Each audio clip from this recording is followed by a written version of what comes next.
James Edward sat on the bench in Battery Park next to Kay, still the only name he'd been given first to last, who sipped at his coffee. He kept trying to get his mind around it, but it just didn't want to stretch. Ellen, son of bitchin', Ellen's, little green man from wherever, dumb, Kay said. At any given time, we've got around 1,500 Ellens on planet. Most of them right here in the city, but quite a few others spread around the whole world. And nearly all of them are decent folks trying to make a living and to blend in. Edward had an epiphany. Cab drivers, Kay grinned around a mouthful of coffee. Not as many as you might think. He gestured at one of the passers-by. A tall, gorgeous woman in jogging clothes, tight shorts, tank top, head bun and earphones coming from a tape or mini CD player. Her state-of-the-art running shoes probably cost $150. Take that woman there. I wouldn't mind, Edward said. Then he thought about it. What? Don't tell me. She's an alien? No, she's human. And she probably thinks she's pretty hip, knows what's what, but she doesn't have a clue that the rock creatures from another world running around in Midtown. And the thing is, she doesn't want to know. Kay nodded at other people in the park. That old man with the dog, those two women pushing baby carriages. They don't know either. See, it would wreck their worldview to know. Most people can't deal with the naked truth. People are smart, they couldn't handle it. Ron, a person can be smart, but people are dumb. Clump people together and spook them, and what you get is a mob. And a mob is only as smart as the stupidest person in it. He looked at Edwards. Not that you are gonna have to worry about people who don't know our little secret. Thing is, if you join us, you won't have an outside life. No wife, no kids, nothing. You cut off contact with everybody you know outside the block. In your case, it shouldn't take too long. And what you get for a price is long hours, dangerous days, and no recognition. You don't even get a favorite shirt unless you like white. Edward stared at Kay. Why would anybody in his right mind go for this deal? Nobody in his right mind would, given the choice. The only satisfaction you get is doing the job, being one of a handful of people who can do the job. Kay pulled another picture from the file and handed it to Edwards. It was the kid with the flowers. Definitely Kay, a whole lot younger. He faced an alien from 5 feet away, but the flowers were now down on the ground, scattered around his feet. There is the speech, Kay said. The one I didn't get. I didn't volunteer. See, I got drafted. You get a choice. Edward shook his head. I don't know. Smart. One of the smartest things you could say. Up until 500 years ago, almost everybody on the planet thought the world was flat. That if you sailed far enough away from known territory, you drop right over the edge and fall off landing, God knew where. But they were wrong. 400 years ago, almost everybody who knew anything knew that the world was the center of the universe. No question. The sun revolves around us. We were it. They were wrong too. 200 years ago, the best doctors in Europe thought the disease came from the either bad night air, and you slept with your windows closed so it wouldn't get into your house and get you. 50 years ago, a good breakfast with bacon, eggs, bread, butter, milk, coffee, maybe some cereal with cream and lots of sugar. And all the experts said if you wanted to stay healthy, you'd better eat like that.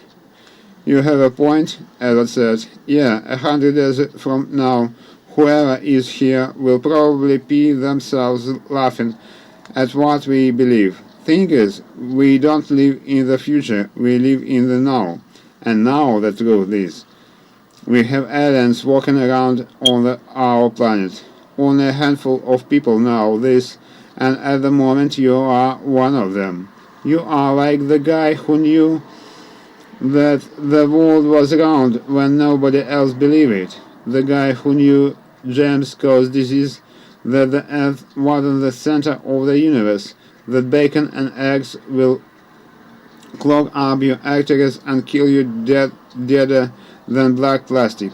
You have access to a piece of the truth that most people don't. The truth isn't always popular or pretty, but it is the truth. Albert started out into the park. And you want me to give up my identity, never get close to anyone except, no offense, you and some other dudes in black suits to pay for knowing the truth? Kay stood, he nodded. That's the deal. Doesn't seem worth it, does it? But there it is. Others looked at him. Kay pulled something from his pocket. Looked like a mini tape recorder. He tapped it on his palm. Tell you what, you have until tomorrow to decide. And if I decide not to, what is to keep me from blabbing all this to anybody I run into, maybe taken out an ad in the paper? Aside from the risk of spending the rest of your days in the lock ward of the nearest mental institution, you think anybody would believe you if you told them? Albert shook his head. Point taken. You wouldn't tell them, though. You can't be sure of that. Oh, I think I can. He looked at the mini tape recorder, then put it back into his coat pocket. Be at the building tomorrow morning to let me know what you decide. Albert walked through the streets of his neighborhood, considering his future. It wasn't a bad part of town, relatively speaking. He seldom got awakened by gunshots, and he'd learned how to tune out the sirens. A couple of the neighbors in his apartment building usually nodded or smiled at him, though that was probably because they knew he was a cop. Even his landlady sometimes cut him some slack because he was one on the job. It didn't hurt to have one of the New York finest living in the building if a tenant got rowdy or some kid was casing the place to rip somebody off. Seeing Edwards come out in uniform in the back, plain clothes, called it, had a certain spook value. There was a decent bodega half a block away from his place, had great burritos and not bad ham and cheese sandwiches. Days he didn't feel like cooking, and that was most days he could pick up something to eat there and not worry about the quality. And Edward's place was rent control too. What more could you ask for? He passed a winner hunched in a doorway, nodding out. Guy smelled of pee and old Mark Dog, a heavy dose of unwashed body odor throwing. Or was it a whiner? Maybe it was somebody from Beta Alpha 7 or somewhere. Until today he'd never considered such a thing. That sci-fi stuff, yeah, it was entertaining and all, but he never thought it affected real life. Turned out he was wrong. He really didn't like that being wrong. If he stopped and shook the wine down Would he find a blaster tucked away somewhere, some kind of futuristic thingamagic that brought in a TV signal from beyond the moon and a tackle instead of an arm? That's what really nagged him. Sure, he had a pretty good life overall. True, the job was filled with dead wood, guys who were better suited to sitting in a tall booth than chasing down peps, but they weren't really his problem. Sooner or later he'd make detective get his gold shield, and the deal Deadwood was part of the reason. Sooner or later, a diamond surrounded by a sea of a mud is gonna get noticed. Well, if the mud didn't keep shifting to cover the gem every time it saw daylight. Patronage had long been a part of any bureaucracy in New York, and the cops were as bureaucratic as anybody. Anything above the rank of captain was suspect, and a bunch of them were too in his experience. They might keep him down for a long time, but he was sure he could learn how to play the system. It was a game, and he regularly lost at games. So yeah, he could stay on the job, and if he toned his attitude down and kissed a little butt now and then he'd move up. He was smart enough to know he was smart enough to do that. In the meanwhile, he'd be on the streets, hustling pimps, chasing down dealers, busting hookers, shoplifting lifters, small-time con men, muggers, rapists, and the other low-life scum who infested civilization. Somebody had to do it, and it was worth doing, no question, and truth be told, fun most of the time. Thing was kind of felt like a guy who'd been issued a deep net and sent to clear minnows out of a reservoir. Nothing wrong with that, unless you looked up one day and saw a couple of sharks glide past. How could you concentrate on minnows once you knew about the bigger game swimming around? So here was the question: stay where he was, doing what he knew how to do, and do pretty damn well, or chuck it all to join up with some quasi-secret organization full of bad dresses to deal with aliens, and not talking to somebody just sneaked in on the cargo boat from some third world country, but real honest to God outer space creature? What is it gonna be, James? Edward finally found what he thought might be a hiding place for his ship, a most empty structure that was home to myriad small creatures, 6- and 8-legged ones. From their forms he could recognize a certain ancestral kidship, little brother as it were, or maybe little great-great-grandfathers. Edward was behind this structure with his ship, pondering the best way to go about getting the now repaired vessel into artificial cave when he had a Terran vehicle arrive and pull to a stop. He walked around the structure and saw a Terra open a large door to the building, admitting inside a blast of bright sunshine. The Terra was dressed in some kind of uniform. An ID tag on the creature's chest read ZAP-M. Edgar, translator, couldn't turn the name into anything in Edgar's language. ZAP-M carried a metal tag. Apparently, Terra didn't see him, but it did notice the small creatures scurrying about inside the building, trying to hide from the light. Well, looky here, the ZAP-M, Terra said.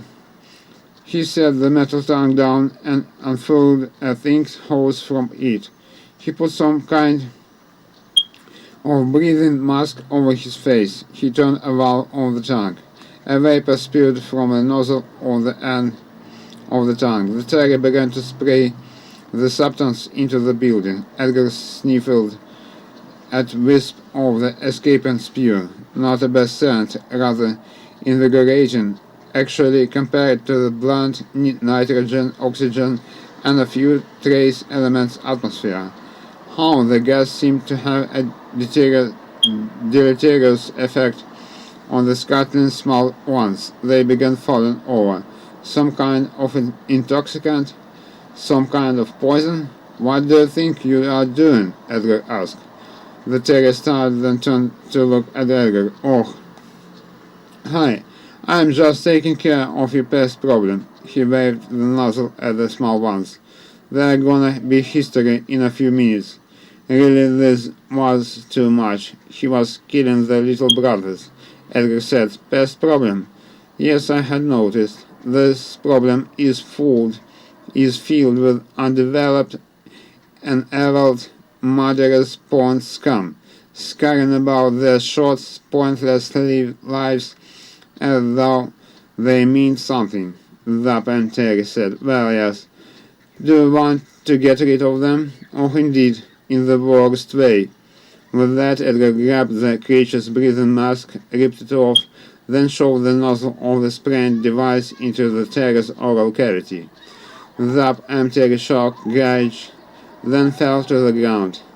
It gurgled a few times, twitched and spasmed, then died. During its death through, the terrier drops a metal ring with small, jagged metal bars upon it. Edgar queried his translator. Case, devices for opening locks, such as houses and vehicles. Ah, he looked at the vehicle in which the terrier had arrived. It was quite large, the vehicle. The rear section of it had sufficient room so that a careful placement of Edgar's ship would not overload it. Aha, here was a solution to awkward method of moving the ship. Why leave it here when he could take it with him? There must be something around here he could use for a ramp. Edgar walked into the structure to search for such a thing. He nodded at the bodies of the little brothers. I haven't avenged you.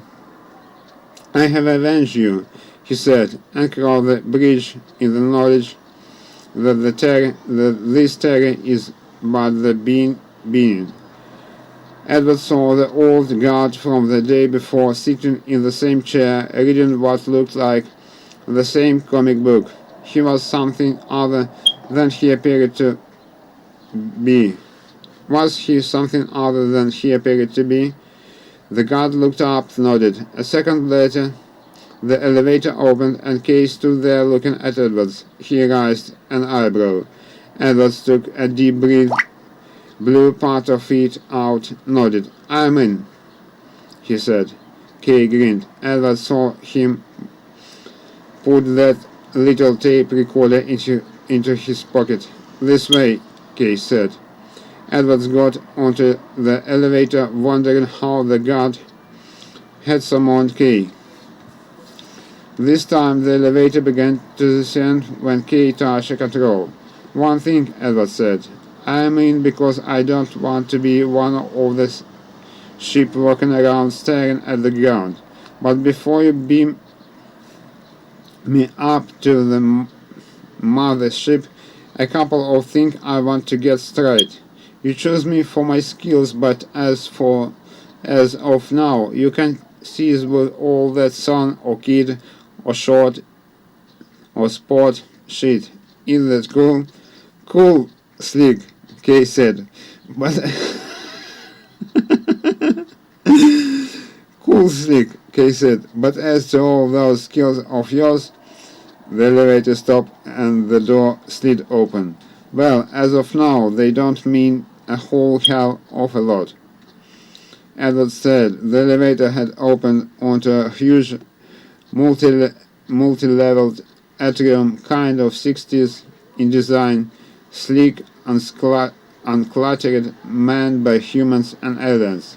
There was a kind of platform right outside that looked out of the giant space. Man, an alien unlike that he'd ever seen before walked past. On the ceiling. How did she, it, do that? She, it, whatever, nodded from its upside-down work at key, made a noise halfway between a parakeet chip and a whoopee cushion. Key waved at the alien. Yeah, this is the new recruit. I'll introduce you later. Come on, son. Ah, slick. Kay led him down a spiral ramp. They passed what looked like immigration control at the JFK airport. A human sat at a desk. A line of aliens, all kinds of aliens, stood there waiting to be processed. A large humanoid creature stood at the front of the line. While Edwards wasn't sure, he thought the guy looked pissed. Edwards slowed way down to check it out. The human at the desk looked at the vague little booklet the alien tendered. Passport, had to be. Welcome to F-Seg, the human said. Purpose of your trip, the alien said. Diplomatic mission. Length of stay, lunch. Anything to declare? Are you carrying any fruits or vegetables? Kay grabbed Edwards by the arm and moved him along. Come on. That's an Aquilian. They tend to get a little grouchy when they're tired. Waiting in a line after a 17 light-year flight tends to irritate almost anybody, but Aquilian transports, the human disguise to know, get sneezy when they get upset, and let me tell you, you don't want one of them to sneeze on you.